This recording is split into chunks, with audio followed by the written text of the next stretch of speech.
ప్రభు పేరిట మీకు అందరికీ కృప కలుగును గాక. ఆమేన్. పరిశుద్ధ గ్రంథంలో దేవుని వాక్యమును ధ్యానించుకుందాం. 85వ కీర్తన 8వ వచనము.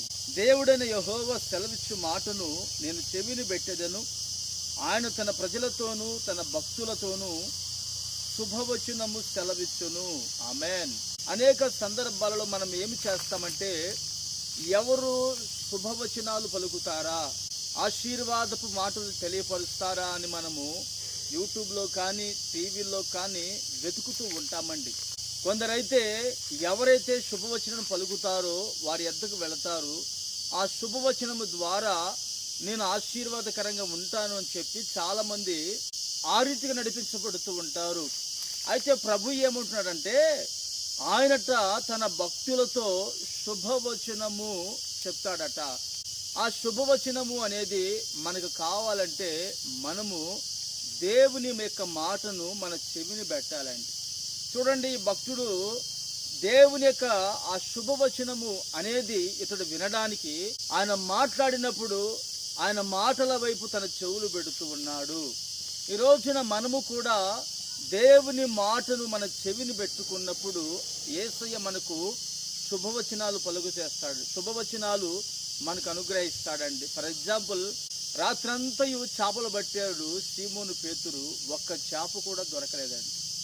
అయితే తెల్లవారుజామున యేసయ్య సీమోను పేతురుతో అంటాడు, మీ యొద్ద ఒక్క చేపైన ఉన్నదా అని అడిగినప్పుడు, అయ్యా మేము రాత్రంతయు సముద్రంలో వల వేసాం, ఒక్క చేప కూడా పడలేదంటే వెంటనే యేసయ్య అంటారు సీమోను పేతురుతో, నీ వల కుడివైపున వేయుము అన్నాడండి.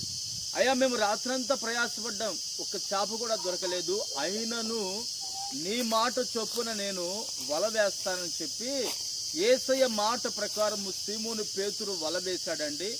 ఎప్పుడైతే వల వేశాడో 150 గొప్ప చేపలతో ఆ వల పిగిలిపోయే విధముగా సమృద్ధిగా చేపలు పడ్డాయట. దేవునికి మహిమ కలుగును గాక. సీమోను పేతురు దేవుని మాటను చెవిని పెట్టాడు. శుభవచనము లేక ఆశీర్వాదకరము, ఆశీర్వాదపు మాటలు లేక ఆశీర్వాదము అనేది తన చేతి పనులో కనబడి ఉన్నది. ఈ రోజున మనము కూడా దేవుని మాటలు మన చెవిని పెట్టినప్పుడు యేసయ్య మనకు శుభవచనాలు పలుకుతారు, శుభము కలుగుతుంది, మన చేతి పనులు సక్సెస్ఫుల్గా జరిగిపోతాయి.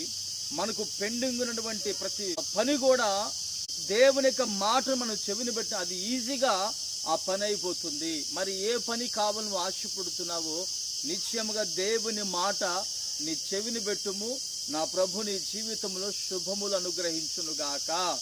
ఆమేన్. ప్రార్థన చేసుకుందాం. ప్రేమగల తండ్రి, స్తోత్రము నాయన, మీ మాటను మేము చెవిని పెట్టినప్పుడు మా జీవితంలో శుభవచనము కలుగుతుందని అలనాడు సీమోను పేతురు నీ మాట విన్నాడు గనుకనే అతని చేతి పని బహుగా దీవించబడి ఉన్నదని మీరు మాకు తెలియపరుచున్నారు.